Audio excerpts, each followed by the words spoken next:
Oi, gente, boa noite. Tudo bem? Vou dar só mais 2 minutinhos aqui, ver se alguém mais ainda está chegando. Ainda tem pessoal que pode estar. Tá?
Gente, vamos lá então? Tá gravando aí? Tudo certo com vocês? Maravilha. Gente, vamos lá, então, quem não chegou, vai chegando, aí a gente sabe que sexta-feira é meio complicado, né? Antes de tudo, eu já queria começar agradecendo vocês, primeiro, porque é uma sexta-feira, quase o último horário aí, e com certeza vocês estão perdendo outros compromissos aí pessoais para estar aqui vendo essa palestra hoje, né? Então, primeiro de tudo, muito obrigada. E, bom, eu não vou perder o meu tempo aqui, por enquanto, de vocês também, falando sobre mim nesse momento, tá? Vou deixar para falar mais no final, na verdade. Vou passar direto para o conteúdo, porque acho que vocês estão aqui, vocês merecem isso, é o que vocês vieram aqui para ouvir, para ver, para entender, para se informar. Tá? Depois, no final, eu passo um pouquinho de quem eu sou. E por que Employer Branding? Por que vocês vieram aqui hoje? Alguém aí para me dizer? Por que vocês estão aqui hoje? Vocês estão trocando aí, sei lá, o happy hour de vocês, o jantar com a família, sexta-feira é um dia chuvoso. Quem aí me responde? Por que vocês vieram? Que interesse vocês têm de vir aqui para esse tema hoje? Conteúdo, informação, muito bem. Como é que é seu nome? William, isso. Você já conhece alguma coisa de Employer Branding? Então, tá bom. Maravilha, William. Acho que o que o William falou aqui... você quer conhecer mais. Muito bom. Como é que você chama? Cristina.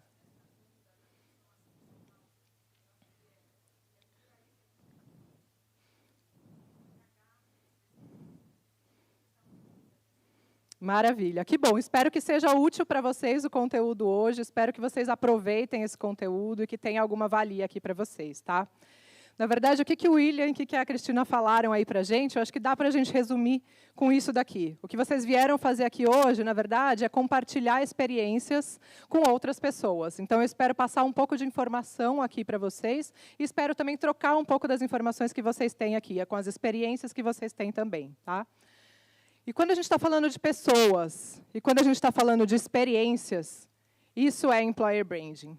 Então, se a gente pudesse resumir o que é Employer Branding, na verdade, Employer Branding é tudo sobre pessoas e é tudo sobre experiências.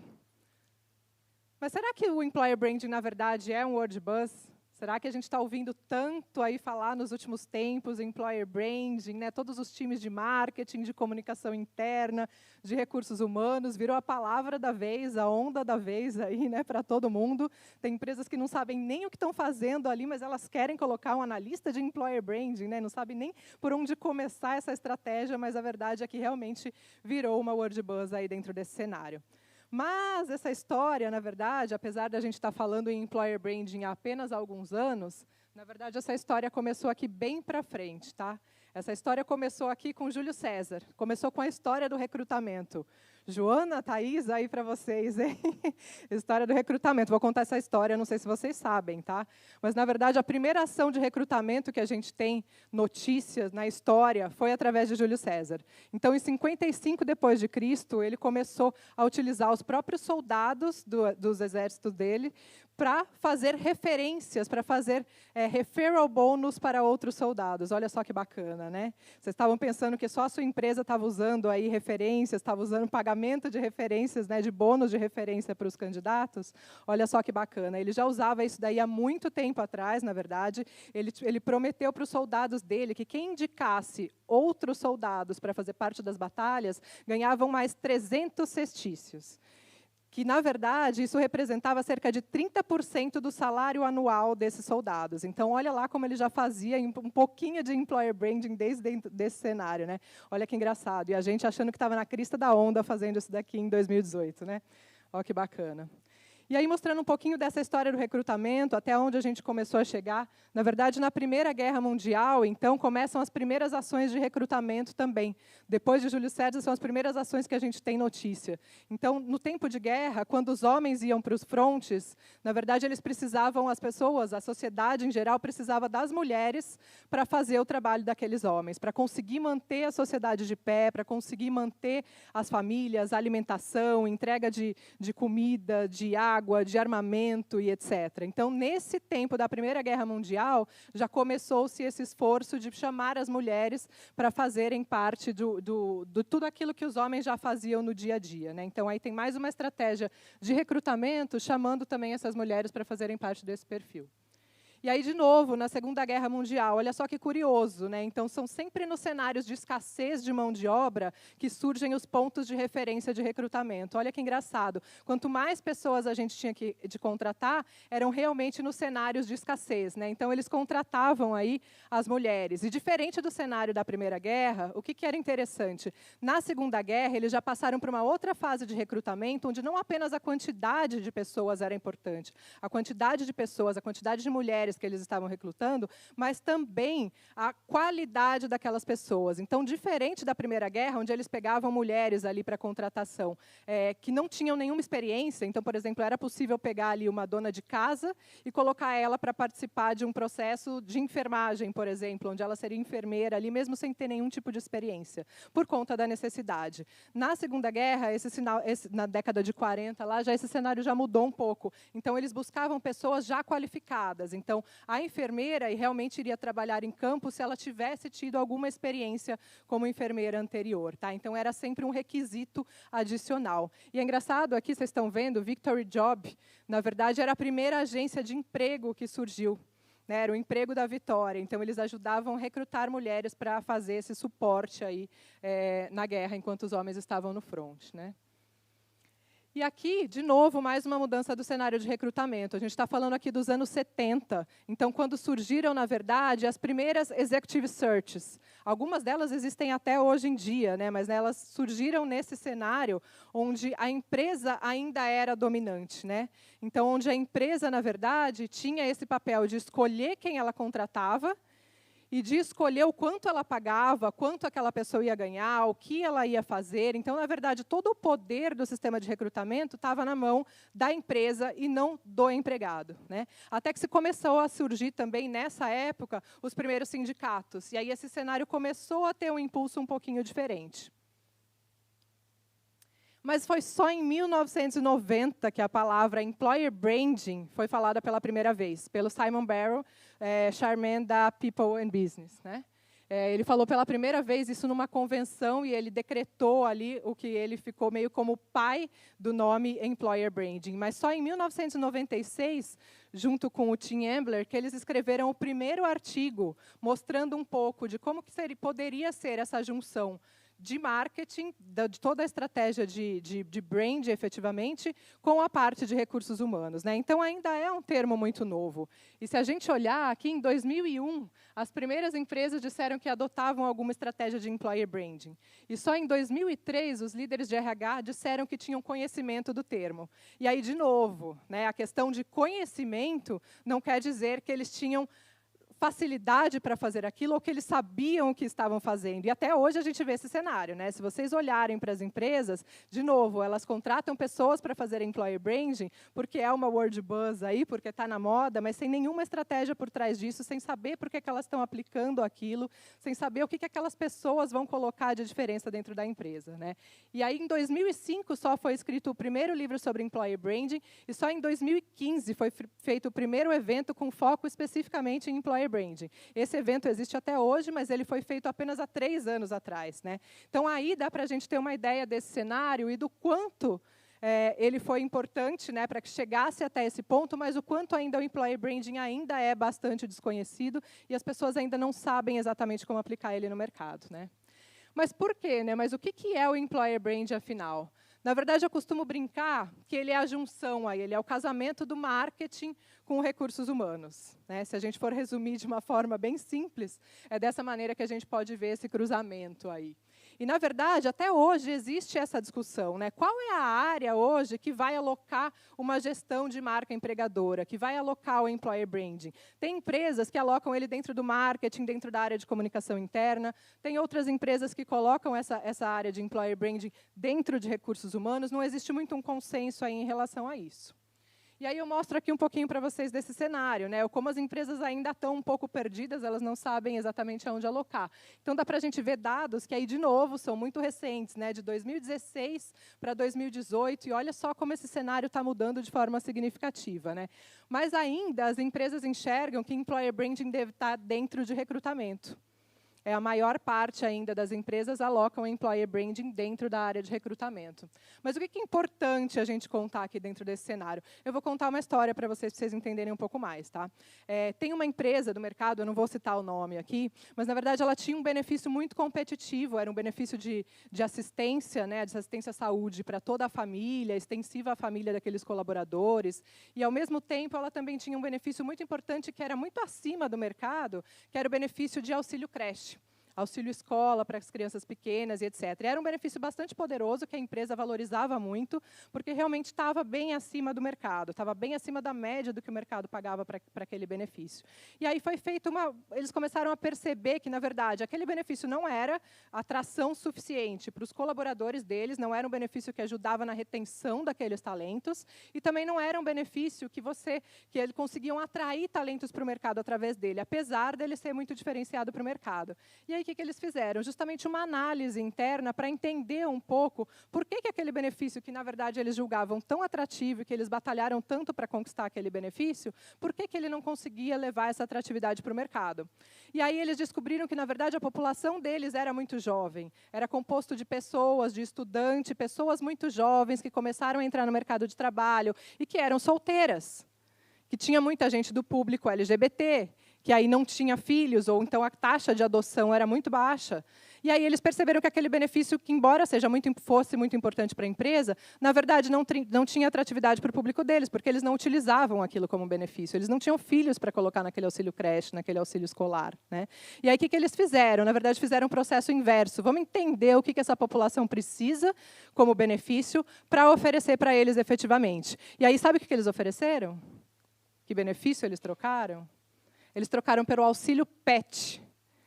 Olha que bacana, né? Porque fazia todo sentido para aquela população. Era o auxílio que eles iam dar, porque as pessoas da empresa viajavam muito, e aí elas deixavam, não tinham com quem deixar os bichinhos de estimação dela, o cachorro, o gato, o passarinho e etc. Utilizavam, ou tinham muitos gastos com os veterinários, né? Tinham também gastos aí com a ração, então eles tinham desconto em ração e etc. Então o auxílio PET, na verdade, veio da área de recrutamento? Não, veio da área de remuneração e benefícios, né? Então, quando a gente fala de employer branding, na verdade, a gente está falando de um envolvimento de todas as áreas dentro desse cenário. Isso é importante. É importante que a gente veja que todas as áreas da empresa hoje são responsáveis pelo employer branding, assim como os níveis hierárquicos. Então, se eu não tenho uma diretoria, se eu não tenho o nível mais alto de escalão da minha empresa, efetivamente angariado ali dentro daquele sintoma de employer branding, né, eles estejam convencidos de que aquilo é um processo importante para a gestão de talentos, a gente também não vai ter esse resultado efetivo na atração. Tá? Então, quando a gente fala de recrutamento, ele é só uma parte do employer branding, mas ele não é o todo. E aí, quando eu falo de employer brand, eu estou falando de marca empregadora. Né? Então, faz um exercício aí mental aí comigo. Pensa numa marca de shampoo que vocês utilizam, que seja a marca de shampoo que vocês preferem. Quando vocês vão na farmácia, vocês vão no supermercado comprar aquilo por mês, todo mês vocês compram a mesma marca, tem uma marca preferida de vocês, né? Sempre tem, né? Marca de shampoo, a gente sempre tem uma marca preferida, né? A gente nunca troca. A mulher sabe disso, né? Mulher sabe disso. A gente tem uma marca preferida para o cabelo ficar bom. Então, pensa nessa marca. Você já pensou em qual é a empresa que produz o shampoo que você gosta, esse shampoo que você usa? Como é que você chama? Você, isso, a loirinha. Thaís? Isso. Thaís, você já pensou nessa marca de shampoo como uma empregadora? Você já pensou em trabalhar na marca de shampoo que você usa?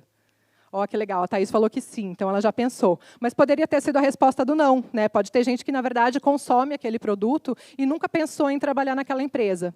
Isso mostra para a gente o quê? Que, na verdade, a marca empregadora, na verdade, a marca comercial, ela é muito importante, e ela traz uma carga que ajuda a marca empregadora a ser atrativa, mas ela não é a única coisa que vai ajudar a marca empregadora a ser atrativa, né? Muitas vezes a gente tem um conhecimento muito grande de uma empresa ou de uma marca do mercado, mas ao mesmo tempo a gente pode dizer, não, nunca pensei em trabalhar nessa empresa ou não quero realmente trabalhar nessa empresa. Né? Então são coisas diferentes, elas até caminham juntas, mas elas não podem ser classificadas como coisas permanentemente juntas. E quando a gente fala de employer branding, então a gente está falando de gestão de marca empregadora, né? Vai um pouco mais do que a marca empregadora em si, vai toda a parte de gestão que envolve aí marketing e comunicação dentro desse processo. E aí, o porquê que o employer branding, na verdade, começou a fazer parte da estratégia das empresas? Né? Por que as empresas começaram a pensar no employer branding como algo estratégico e essencial que vai ajudar no futuro das empresas? Por que esse cenário começou? Aí eu vou mostrar alguns números para vocês. Tá? 84% dos funcionários consideram deixar o seu trabalho atual se uma empresa de boa reputação o procurasse.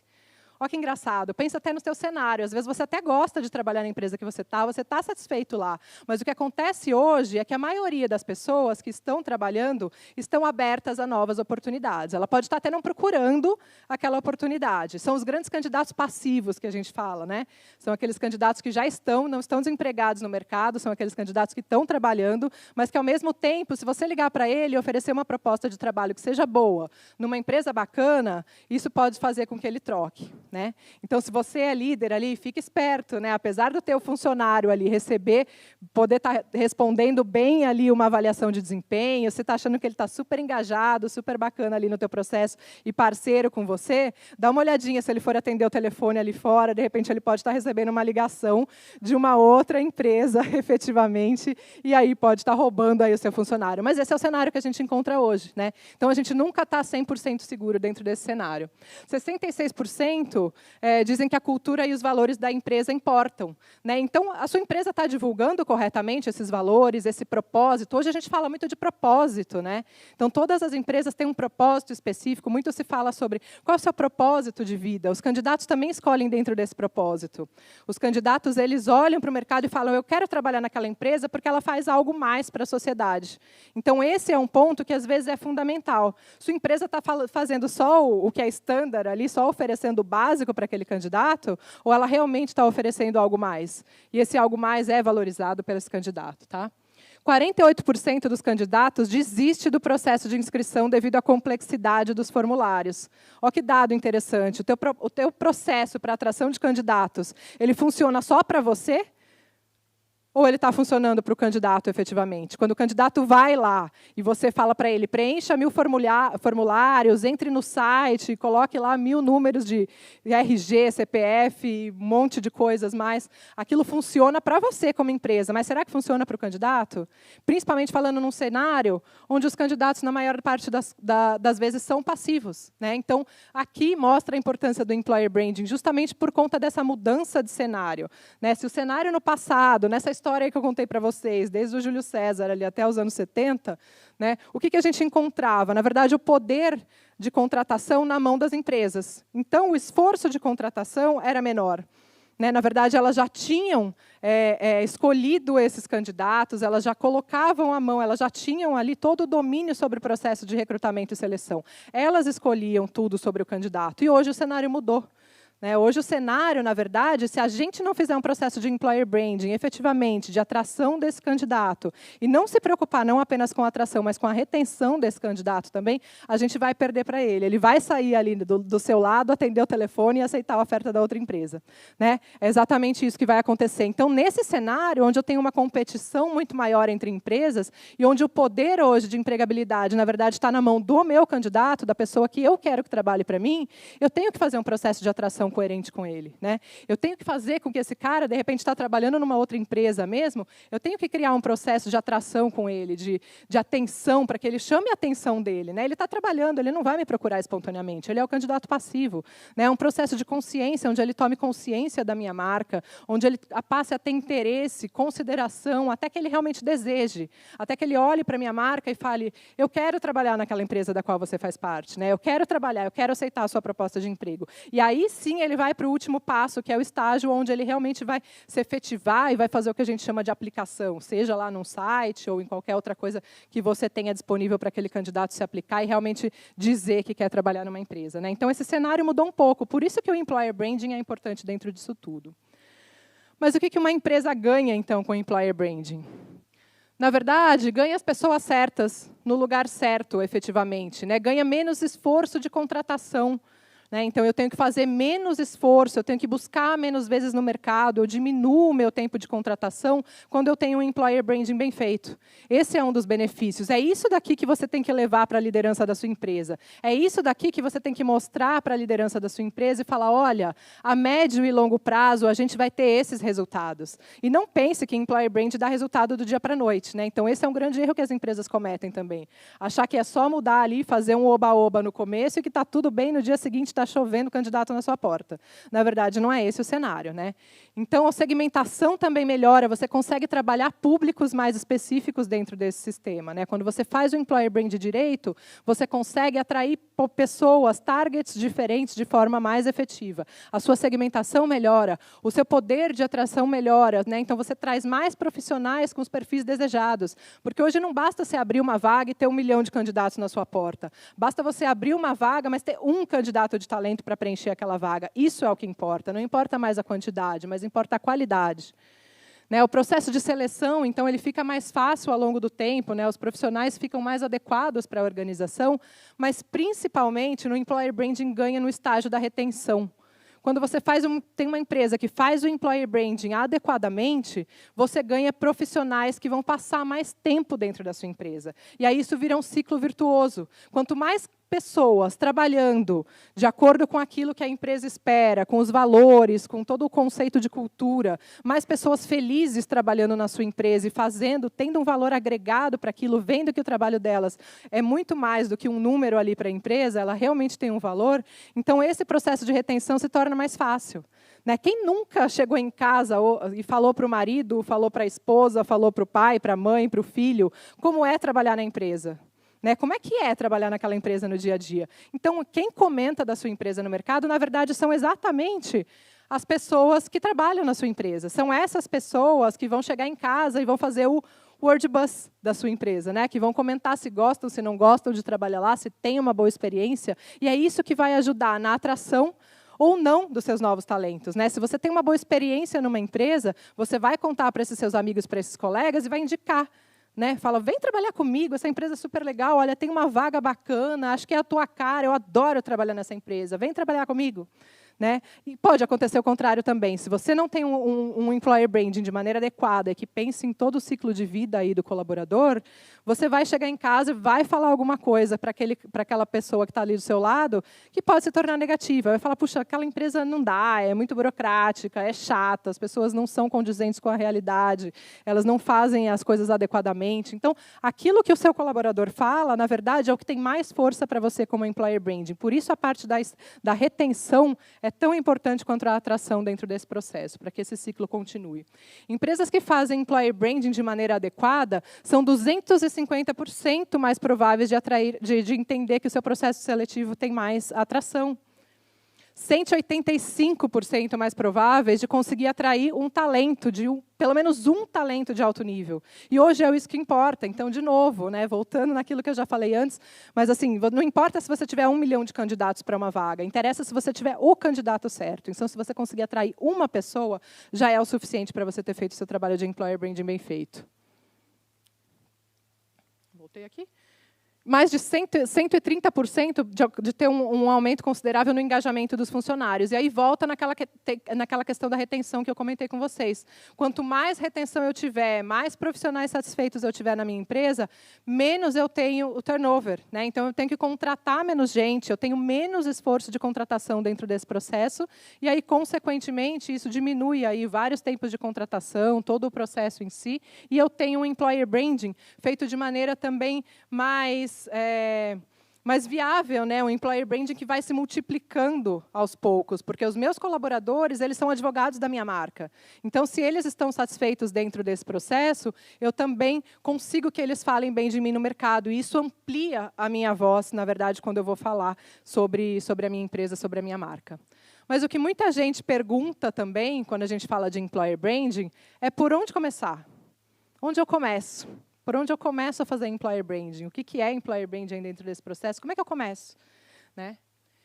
Eu digo para vocês que o importante, para começar, é ter coragem. E aí, coragem por 2 pontos. Tá?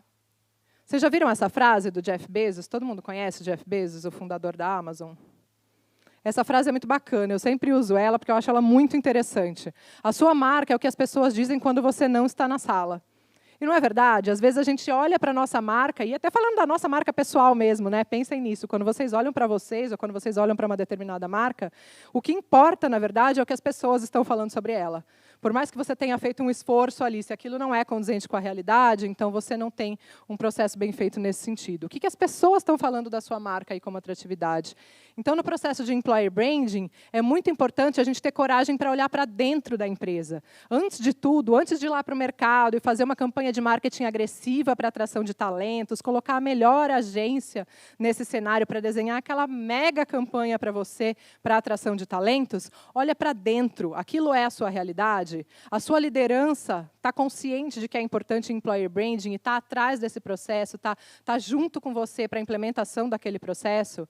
Né? Como é que estão os seus processos hoje? Eles atendem os colaboradores? É necessário ter coragem para a gente mudar os processos, mudar as pessoas e olhar para dentro de uma maneira transparente, de uma maneira inteligente, de olhar para dentro e realmente perceber aonde tem que mudar ou aonde não tem que mudar, o que pode ser diferente dentro desse cenário. Né? E aí encontrar, sim, os seus pontos fortes e os seus pontos fracos como empresa dentro desse trabalho. E, principalmente, também olhar para fora. Então, depois que você já fez essa autoanálise de olhar para a sua empresa, de olhar o que tem de bom, o que tem de ruim para os seus colaboradores, dentro desse processo, né, de olhar para fora, você está consultando hoje o site de referência, Love Mondays, Glassdoor, você está olhando o que as pessoas estão falando hoje aí dentro da tua empresa e fora dela, as pessoas, os seus funcionários, as pessoas que se aposentaram na sua empresa, os seus colegas de trabalho, o que eles estão falando? Estão usando uma hashtag para falar da tua empresa? Estão colocando de que maneira dentro de social media a ideia da sua marca? Né? Como é que isso está sendo visto ali pelas pessoas? Então, eu acho que employer branding, na verdade, a gente tem que ter coragem para aceitar a imperfeição interna, a imperfeição eterna, e não ter medo de melhorar. Né? Então, é olhar para dentro e aceitar que nenhuma empresa vai ser perfeita. Mas o importante é você ver que você não vai ter todos os candidatos do mundo. Né? E talvez você não queira mesmo. Geralmente, você não quer todos os candidatos do mundo. Você quer os candidatos certos, você quer o talento certo para estar dentro da sua empresa. Então, você não precisa de todo mundo. Assim como nem todo mundo precisa de você. Então, você, como empresa, também não precisa agradar todo mundo. Mas agrade aquelas pessoas que estão dentro da sua empresa, os colaboradores que estão dentro da sua empresa e que fazem esse mecanismo girar, e agradem também os talentos da sua empresa, aqueles que realmente você quer atrair. Aqueles que realmente vai olhar e vão fazer, esses talentos são os skills que eu preciso para fazer com que a minha empresa cresça no futuro. Né? E aí, olhando dentro desse cenário, é importante ver que não basta só a gente pensar em employer branding na parte de atração de talentos. A gente tem que pensar em gestão de marca empregadora. Quando a gente fala disso, a gente tem que pensar em toda a etapa de ciclo de vida do colaborador, desde a atração até a separação, para que a gente também não tenha uma quebra aí nesse processo. Então, imagina você vender uma imagem com uma campanha de marketing super bacana para o mercado, e aí você vende uma empresa incrível, e aí quando aquele colaborador entra, quando efetivamente ele passa pelo processo seletivo e ele entra como colaborador, e aí ele tem uma quebra, ele tem uma ruptura naquilo, porque ele entende que nada daquilo que foi vendido para ele lá fora se parece com a realidade que ele encontra lá dentro. E aí que você já começa o primeiro índice de insatisfação. Quantas pessoas vocês conhecem que foram para o mercado e depois de 2, 3 meses de empresa falaram: estou me sentindo enganado. Né? Não é nada disso a empresa que eu escolhi para trabalhar. O que me venderam não condiz com a realidade. E muitas vezes se arrepende, às vezes, de ter saído de outra empresa ou de ter aceitado aquela proposta de trabalho efetivamente. Né? Então, na verdade, esse ciclo ele nunca pode fechar, ele tem que ser contínuo. E aí eu vou trazer alguns exemplos para vocês aqui de empresas que fazem isso de uma forma bacana. Então, aqui eu trouxe o exemplo do United Health Group, que faz um trabalho bem bacana em termos de atração de talentos. Todas essas pessoas que aparecem aqui, na verdade, elas são funcionários do United Health Group. Então, toda a campanha de marketing que é levada por essa empresa no mercado são funcionários, são pessoas que realmente trabalham lá. Né?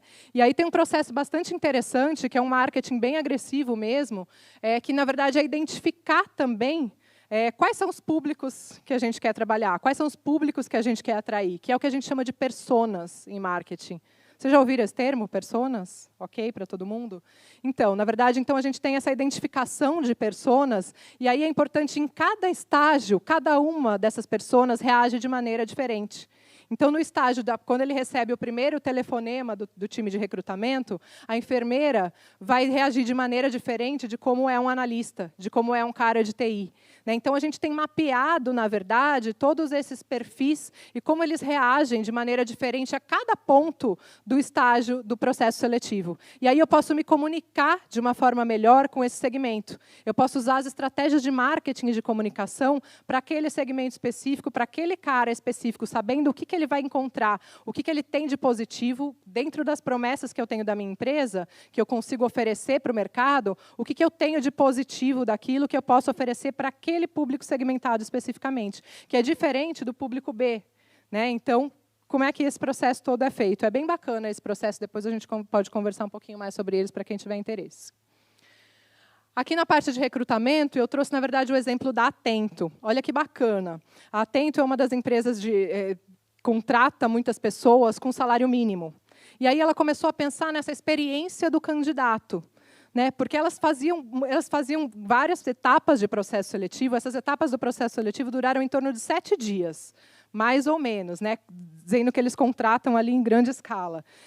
E aí eles começaram a abordar os candidatos de uma maneira diferente, porque esses candidatos, muitas vezes, eles estavam numa porta de entrada, então eram candidatos que iam para lá para ganhar um salário mínimo e que eram pessoas que ou eram estudantes e estavam começando ali o plano de carreira delas, ou eram pessoas que estavam desempregadas e que usavam aquelas funções ali como uma etapa, né, entre uma carreira e outra ali para não ficar desempregado, mas essas pessoas tinham um desembolso muito grande de dinheiro e de tempo dentro desse processo. E por ser uma função que pagava ali o salário mínimo, geralmente as pessoas que participavam estavam participando não só do processo da Atento, mas de outras empresas também. Então elas tinham um processo, as pessoas que participavam desembolsavam tempo e dinheiro dentro desse processo. E a Atento começou a pensar nisso de uma forma diferente. Então, ao invés de abordar o candidato por telefone, primeiro, eles abordavam através de inteligência artificial. Eles entravam e cruzavam as redes desses candidatos e começavam a falar com eles através de chat, no Facebook, no Telegram e etc. Através desses chats, eles já começavam a identificar se aquele perfil tinha a ver com a vaga que eles estavam oferecendo.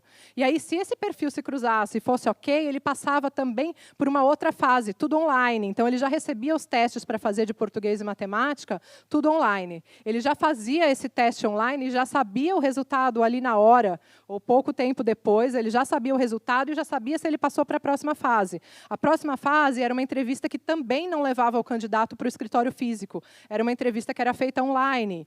E aí, depois, se ele ainda passasse pela entrevista online e realmente fosse contratado, ele entregava toda a documentação dele através do celular. Ele escaneava ali, ou ele tirava a foto dos documentos dele e subia na plataforma da Atento. Então, o que eles fizeram? Diminuíram um processo seletivo que era de 7 dias e que tinha um custo grande, tanto para eles quanto para o candidato, para 36 horas. Em mais ou menos 36 horas era o tempo de contratação que eles tinham. O LinkedIn, por exemplo, é um grande exemplo aqui na parte de onboarding. Então, diferente das outras empresas que ofereciam, que continuam oferecendo, às vezes, um kit de boas-vindas, ou que fazem aquele treinamento que geralmente é padrão, né, aquele treinamento de 1 dia, 2 dias, às vezes 1 semana, depende da empresa para você fazer o processo de onboarding. O LinkedIn, na verdade, faz todo esse processo também, mas ele oferece um diferencial no kit que ele entrega para o colaborador ali, para o primeiro dia dele, para o processo de onboarding. É um kit totalmente personalizado.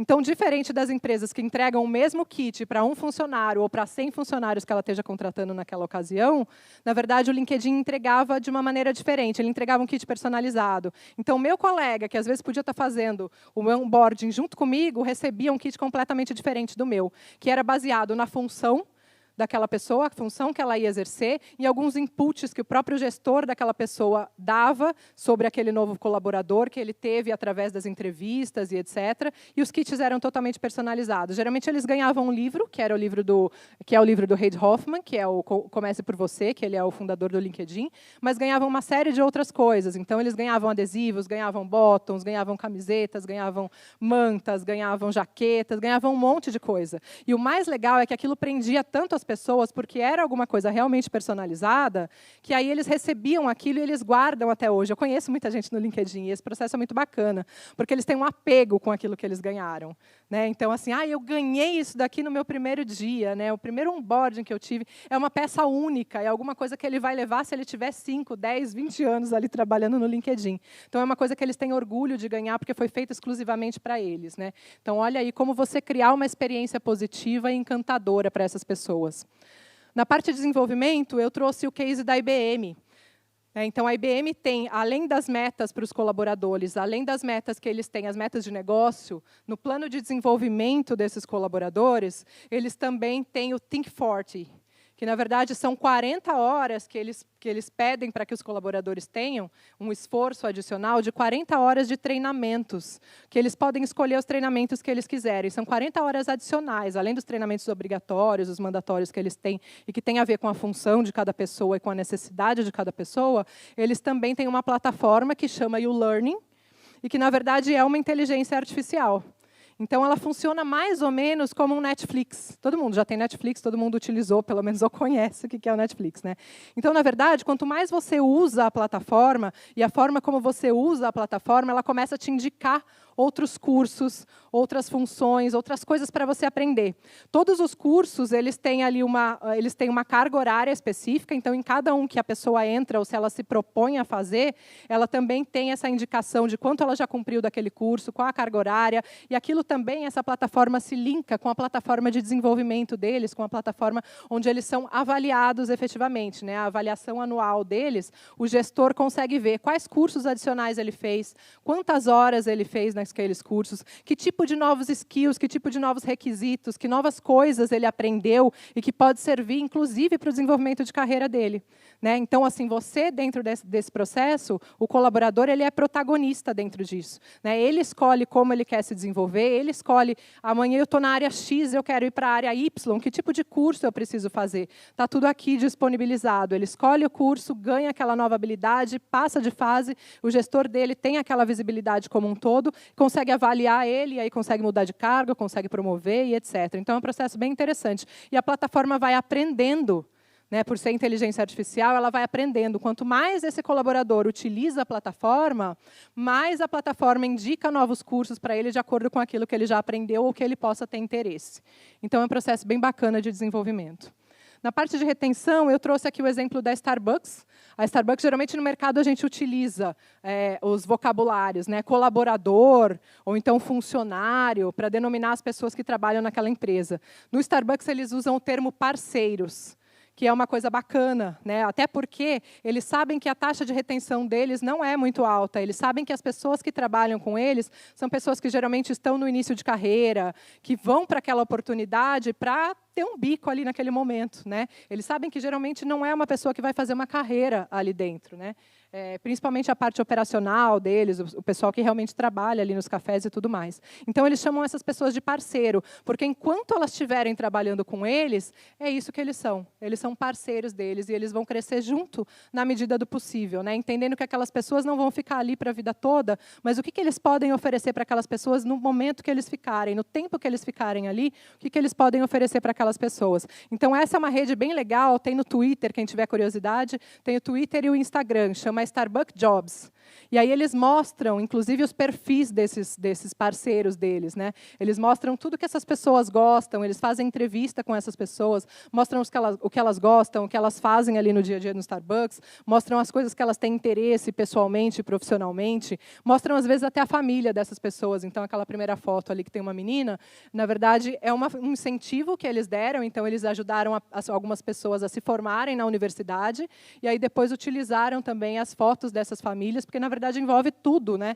Quando a gente está falando de um colaborador que tem uma faculdade paga por uma empresa, essa conquista não é só dele. Passa a ser da empresa, passa a ser da família, passa a ser todo mundo. E eles acabam envolvendo, então, o colaborador dentro desse processo todo. Olha que legal, que valorização bacana para reter essas pessoas.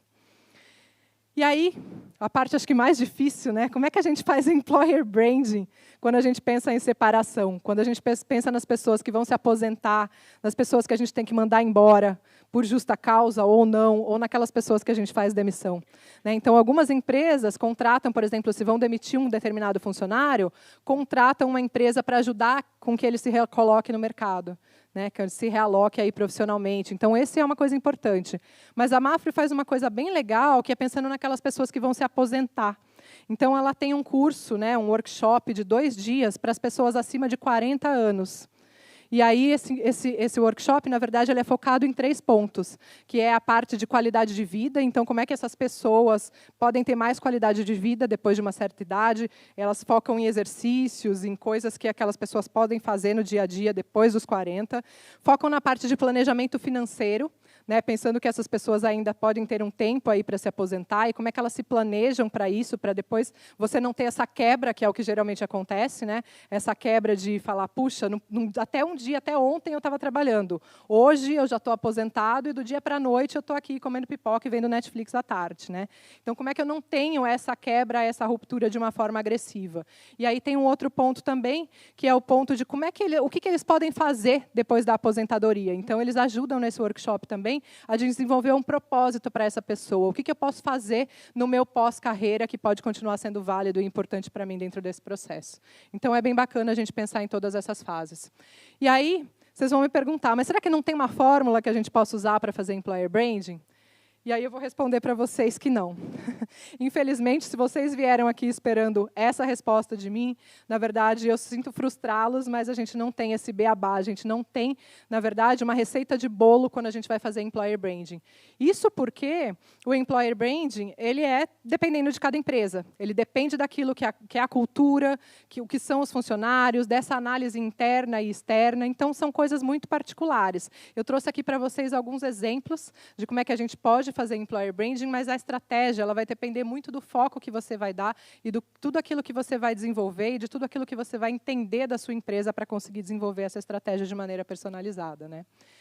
Mas aí, se eu for deixar uma dica para vocês no final, se eu for falar, puxa, o que dessa palestra eu queria que vocês levassem, né, dessa informação toda que eu passei para vocês, eu queria dizer para vocês que sempre que vocês pensarem em employer branding, pensem nessa frase. Employer branding é tudo sobre pessoas e é tudo sobre experiências. Se você tiver dúvida se você está fazendo o seu employer branding de maneira correta, pensa, essas pessoas que estão trabalhando comigo estão satisfeitas? Eu tenho uma boa taxa de engajamento, de retenção? Né, a experiência que eu estou criando para os meus colaboradores, ela é positiva? Então, se essas respostas forem sim, você está fazendo um bom employer branding. Pensem de novo no mercado externo, né, as pessoas, os candidatos que você está contratando. Se essas pessoas estiverem satisfeitas, a experiência do teu processo seletivo é boa para esses candidatos, então sim, você está fazendo um bom processo de employer branding. Então, pensem sempre nessas duas coisas, pessoas e experiências. Isso é o que guia o employer branding todos os dias, tá? E aí, então, eu aproveito para me apresentar. Na verdade, eu sou a Suzy, sou filha do Cid, da Leila, sou casada com o Rafael, sou mãe de 2 crianças lindas, o Lucas e a Alice. Sou formada em desenho industrial, sou pós-graduada em marketing. E aí, há uns 10 anos atrás, eu me encontrei nesse universo de employer branding, onde eu uni essas 2 paixões de marketing e recursos humanos. E aí, trabalhei em grandes empresas, como a Michael Page, como a IBM. Hoje eu trabalho no United Health Group, e aí eu tenho um grande objetivo, tenho uma equipe incrível trabalhando comigo, e aí eu tenho o grande objetivo, na verdade, de construir essas marcas empregadoras de Amil, América Serviços Médicos e Optum, que fazem parte do United Health Group como marcas empregadoras. E aí eu aproveito para deixar os meus contatos para vocês. Então, esse daqui, na verdade, é o Employer Branding Brasil, então todas as redes também estão como Employer Branding Brasil, Brasil com Z. Tá? Nesses canais, vocês vão começar a encontrar informação sobre employer branding. Hoje, a gente sabe que ainda falta muita informação aí do mercado para tratar esse tema. Então, esses canais, vocês podem encontrar informação segura e de qualidade sobre esse tema para ajudar vocês no dia a dia a desenvolver o employer branding das empresas de vocês. E aí eu peço a vocês, gentilmente, quem ainda não baixou o aplicativo do Social Media Week, para baixar e, por favor, fazer a avaliação, porque a minha experiência também é importante. Eu espero que vocês tenham tido uma boa experiência aqui comigo hoje e espero que vocês consigam me avaliar de alguma forma para que eu possa melhorar essa experiência para as próximas vezes. Obrigada, gente. A gente tem um tempinho para perguntas? Temos algum tempo ainda para perguntas, gente. Temos uns 10 minutinhos. Alguém quer fazer perguntas sobre o tema?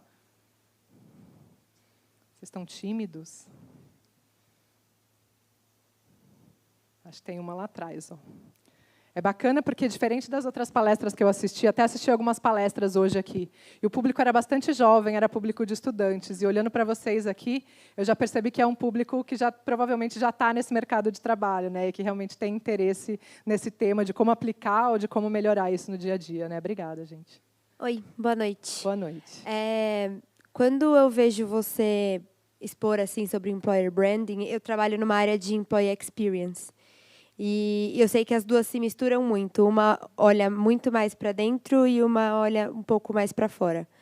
E aí eu queria entender as grandes diferenças uma da outra. Não sei se eu vou estar sendo repetitiva, mas para saber que estrategicamente eu vou estar fazendo como employer experience e que eu vou estar fazendo estrategicamente como employer branding. Você tem essas duas áreas na sua empresa? Infelizmente não. Não, né? Não, mas a gente foca muito em employee experience. Então a gente faz toda a jornada do candidato e a gente faz uma aculturação muito legal. A gente está tentando implantar um onboarding diferenciado, mas é muito difícil e, infelizmente, as pessoas, a liderança da minha empresa ainda é muito quadrada, então acha que a gente deve fazer o mesmo para todos. E talvez não seja assim. Legal. Qual que é seu nome? Atena. Atena. Na verdade, eu vou te dizer que talvez você não precise de uma área de employer branding. Talvez a sua área de employee experience vá cumprir esse papel. Na verdade, o nome é o que menos importa. Na verdade, o que você tem que pensar, de novo, quando você não souber o que fazer, pensa que é tudo sobre pessoas e tudo sobre experiências. É isso que você já está pensando hoje em dia. Então, talvez só precise acrescentar ali, talvez trabalhando com um time de recursos humanos, de recrutamento, uma parte que foque na atração do candidato e nessa experiência. Mas talvez você não precise de uma outra área de employer branding. A sua área já tem essa responsabilidade de olhar para dentro do colaborador, e aí você pode complementar os serviços que seriam de employer branding, trabalhando junto com o recrutamento, como analisar esse mercado externo, que vai estar falando da tua marca e também lá fora, e como ajudar nessa atração de candidatos. Então, trabalhando marketing efetivamente para atração de candidatos. Mas aí eu te diria que talvez você não precise de uma outra área, talvez você precise só ter esse olhar também para o público externo. Agora, em relação no ciclo todo, isso, você faz parte do ciclo ali, você faz uma parte hoje. Talvez você precise só ampliar ali para o todo. Se a tua liderança da tua empresa é difícil hoje de convencer que eles tenham uma área de employer branding, e aí eu digo que realmente nem todas as empresas estão preparadas para isso, o que acontece no mercado é que algumas empresas contratam um analista de employer branding, um coordenador de employer branding. E aí chega esse coitado lá sozinho, tendo que mudar o mundo, porque não existe uma área e não existe pessoas ali da liderança, efetivamente, convencidas de que aquele processo é importante. E aí passa 2, 3, 6 meses, aquele cara é mandado embora, porque a empresa não está preparada para assumir aquele cenário. Então, isso é o que acontece na maioria das vezes. Então, assim, eu acho que talvez abrir uma área de employer branding não seja o seu momento ainda, mas incluir essas outras funções dentro do teu processo de employee experience e trabalhar nessa coisa de educar a liderança de que esse cenário é importante, porque senão vocês vão morrer na praia. Quem não fizer employer branding hoje vai morrer na praia, vai morrer na concorrência. Oi, tudo bom? Oi. Sou Bárbara, trabalho no Itaú com experiência do colaborador, E lá a gente tem mais de 100 mil funcionários, tal. E aí a gente sempre cai na discussão, a gente está desenhando o processo de onboarding, na discussão, tipo, que a gente tem pessoas com quase 20 anos de casa e pessoas que acabaram de entrar.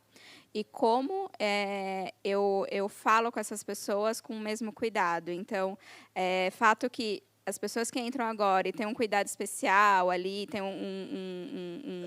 uma preparação, ou seja, a gente não entrega nada por enquanto, mas se entregar algo tangível, as pessoas que estão há muito tempo entregando há muito tempo percebem essa discrepância. Sabe? Pô, eu estou aqui há 20 anos e nunca ganhei nada. E por que a pessoa que está há um mês já ganhou um caderno, sei lá, todo o acompanhamento, todo o cuidado? Então, a gente sempre cai nessa discussão, sabe? Como que eu consigo atender todos esses públicos de diferentes tempos de casa, Tá bom. Seu nome, desculpa? É Bárbara. Bárbara. Então, Bárbara, aí eu vejo que é um cenário, colocar todo mundo na mesma página, na verdade. Porque você está pensando em como você atender esses públicos diferentes, na verdade, você talvez tenha que ver isso como um público único. Ele é o meu colaborador. Então, o que eu posso oferecer que seja igual para todo mundo? Se eu não oferecer igual, eu já não estou fazendo o employer brand direito. Eu estou segmentando as pessoas, eu estou separando elas em 2 ciclos, dizendo para elas o que está chegando agora está ganhando mais coisas, está ganhando mais visibilidade, está sendo melhor em algum ponto, e quem já está lá não é reconhecido. Então, na verdade, é pensar em como você pode olhar esse processo de trazer a luz da experiência para todos os colaboradores de uma maneira mais homogênea mesmo. Então, é pensar que talvez você não tenha essas 2 divisões de quem é novo e quem é velho, mas quem é o seu colaborador. O seu colaborador ele é único. Essa acho que é a dica que eu consigo te dar. Oi, boa noite. Oi. Eu sou o William outra vez. Trabalho com comunicação corporativa dentro de uma empresa chamada Apex Tool Group. Na verdade, são duas perguntas que eu tenho para você. A primeira, você acredita que a gestão, eu digo diretoria, que não pensa ainda em uma cultura diversa ou que seja completa em relação a novas frentes, barra a criação de um employer branding dentro de uma empresa.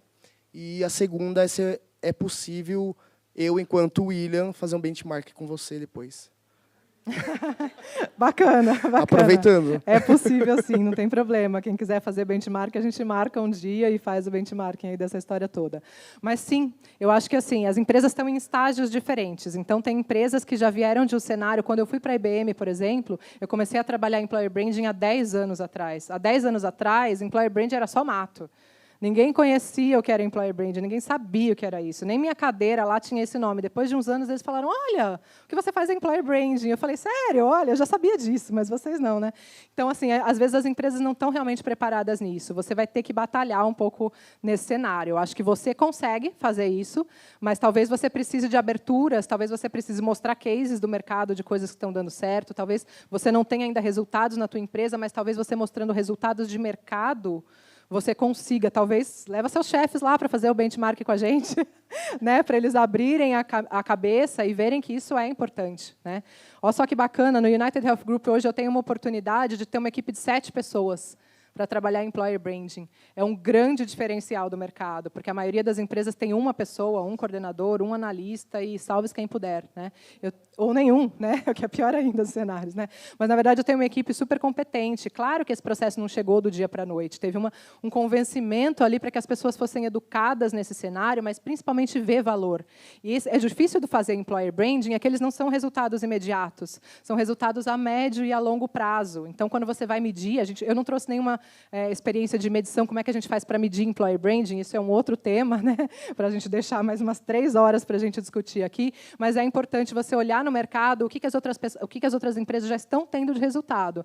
Talvez esse seja um impulso para você conseguir convencer a sua liderança, mostrar esses cases e os resultados que essas empresas estão tendo com isso. Fica a dica. Boa noite, meu nome é Andresa. Talvez seja um insumo um pouco semelhante ao que você já deu de resposta, mas pensando que você tem 10 anos de mercado nessa área de Employer Branding, eu queria saber se você já atuou numa empresa onde você se viu no cenário onde realmente os diretores, a galera era muito resistente em relação a criar isso, ou se você conhece alguém no mercado que já atuou nesse cenário e, estando nesse cenário, você ou a pessoa, não sei, conseguiu mudar assim, a ponto de ser um case de sucesso. Você consegue dar um exemplo e talvez qual estratégia você puder compartilhar que foi utilizada? Acho que esse é um processo árduo. Acho que na IBM, há 10 anos atrás, teve um pouco desse cenário. Na verdade, não tinha nada de Employer Branding quando eu cheguei aqui no Brasil. Na IBM, eu passei por 3 cargos diferentes. Então, eu comecei trabalhando no Brasil, depois que evoluiu o processo de Employer Branding, eu trabalhei com a América Latina, e depois eu fui para o time global. Então, eu tive 3 estágios diferentes aí, entendendo cada parte do processo. Mas, quando eu entrei para falar de Brasil, quando eu cheguei no meu primeiro dia de trabalho e falei que eu ia trabalhar em Employer Branding, na verdade, as pessoas não tinham ideia do que era aquilo. Como eu estava dentro do time de recursos humanos e dentro do time de recrutamento, eles falaram para mim, você é a nova recrutadora? Eu falei, não, deixa eu explicar o que eu vou fazer. Então, tem um processo de educação mesmo. Né? Como é que eu consegui reverter um pouco esse cenário? Primeiro, não tinha nada, eu respondia para um time global, ali também mesmo trabalhando no Brasil, onde eu tinha que seguir algumas guides ali daquele time, mas eu tive que criar muito do zero. Naquela época, a gente não tinha nada, não tinha referência, não tinha nem gente para fazer benchmarking no mercado. Era uma coisa assustadora, assim, né? Você ter que fazer a estratégia de uma empresa tão grande. Eu fazia estratégia para o Brasil inteiro, ali sem ter nada, né? Sem ter um guia para fazer aquilo, né? E sem ter gente trabalhando comigo naquela época. E aí, o que eu usei de estratégia? Na verdade, eu comecei a fazer algumas ações. À medida que eu conseguia executar, tinha uma reunião que era o All Hands, que eles chamavam lá na IBM, e que aí eu tive a oportunidade, consegui convencer a diretora de recrutamento, com a ajuda do meu gerente de recrutamento na época, que aquele tema era interessante e que devia entrar na pauta. E aí eu falei para quase 300 pessoas do RH naquele dia o que era Employer Branding. A partir daquele momento, todo mundo queria saber o que era Employer Branding, todo mundo queria fazer as ações, porque eram coisas muito legais que envolviam eles de maneira muito positiva. Mas eles tinham desconhecimento naquele cenário. Então, talvez você possa utilizar alguma coisa parecida para apresentar um pouco dos primeiros resultados e convencer. Se você convencer uma pessoa na sua empresa, que seja uma liderança séria, seja o seu gestor direto, seja o diretor dele, etc., de que aquilo é bom e que aquilo vai funcionar, você tem essa oportunidade de mostrar para mais gente. E aí, com isso, você ganha visibilidade e as pessoas começam a ver que esse é um resultado que é sério, que faz parte da estratégia, e aí você engaja as pessoas para fazer parte daquele processo. Isso é o que eu te daria de dica. Acabou, gente. Desculpa, acho que a gente até estourou um pouco o tempo aqui. Está no horário? Tem 2 minutos. Alguém tem mais uma pergunta? 2 minutos? Não, acho que não. Bom, gente, eu vou ficar aqui fora também, se vocês tiverem dúvidas ou quiserem bater um papo sobre Employer Branding, fica aí os contatos. Agradeço muito a presença de vocês. Espero que vocês tenham gostado do conteúdo, que vocês consigam me passar um feedback depois para eu melhorar nas próximas apresentações. Obrigada, gente. Boa noite.